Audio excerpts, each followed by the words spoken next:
আসসালামু আলাইকুম বন্ধুরা, কেমন আছেন? আশা করি ভালো আছেন। আমিও ভালো আছি আল্লাহর রহমতে, আপনাদের দোয়ায়। আসলে আমি সুন্দরভাবে গুছিয়ে কথা বলতে পারি না, যদি ভুল হয় ক্ষমা দৃষ্টিতে দেখবেন। আমি আজকে যে বিষয় নিয়ে কথা বলবো সেটি হচ্ছে, বন্ধুরা আপনারা হয়তো ভাবতেছেন যে আমি এই জুটি শালিক পাখি কই পাইছি। এই জুটি শালিক তো সম্পূর্ণ ফালা নিষিদ্ধ, তবুও আমি কেন ফালতে আছি, এই বিষয় নিয়ে কথা বলবো আপনাদের সাথে। এই পাখিটা আমি আমার বাসার পিছনে পাইছি। পাখিটা আমি পাইছি প্রায় 3 মাস আগে। একদিন প্রচুর ঝড় তুফান হয়েছিল। ওই দিন এই পাখিটা বাসা থেকে পড়ে গিয়েছিল নিচে।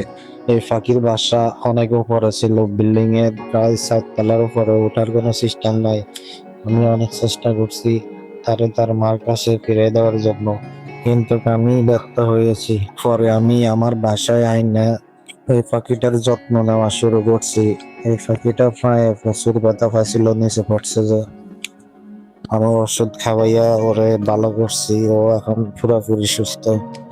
পাখিটা আর একটু বড় হলে আমি তাকে উন্মুক্ত করে দেব।